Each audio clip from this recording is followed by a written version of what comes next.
Have you ever stopped to think about what happens when Deadpool loses his head? Like, literally loses his head? I'm not talking about going crazy. He's been that way since birth. I'm talking about having his skull separated from his body, cut off, ripped out, blown up. And here comes the question nobody has the guts to ask out loud. When his head regenerates, does everything grow back? Memories, personality, that questionable sense of humor? Buckle up for this ride with me. In Marvel Comics, there's a scene that left everyone disturbed. Deadpool has his head completely destroyed.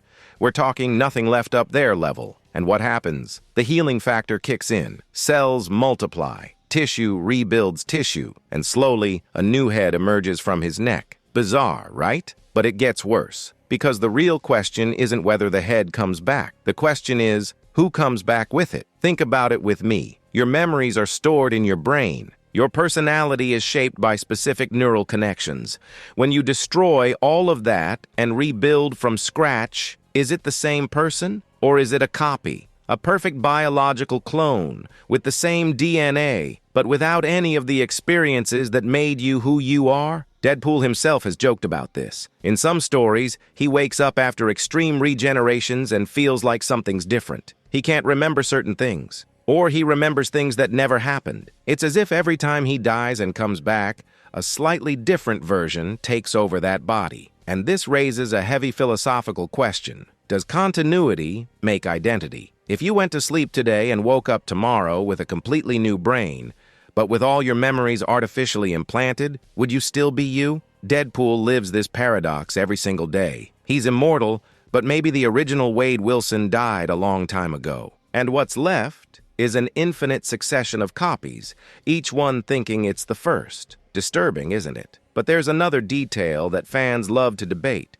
In some versions, when Deadpool loses body parts, those parts stay alive for a while. There was a story where his severed hand started moving on its own, and in extreme cases, larger pieces tried to regenerate complete bodies. Imagine this: two of Deadpool's heads, each regenerating its own body. Two complete versions of the same guy. Which one is the original? The uncomfortable answer? Maybe neither. Maybe both. Maybe the idea of original doesn't make sense when you can be biologically rewritten infinite times. Deadpool's healing factor isn't just a power. It's an existential curse disguised as a joke. He laughs at everything because maybe that's the only way to deal with the fact that he doesn't know who he is anymore. Or if he's even anyone at all. And we watch thinking it's just comedy. But beneath the jokes and the fourth wall breaks, there's a character trapped in an eternal loop of death and rebirth, never sure if the person who wakes up is the same one who fell asleep. So next time you see Deadpool take a bullet to the head and get up cracking jokes, remember this conversation. Because maybe that's not the same Deadpool from 5 minutes ago. And if regeneration doesn't preserve who you really are, did Deadpool actually die a long time ago, and what's left is just an infinite echo trying to convince itself it's still alive?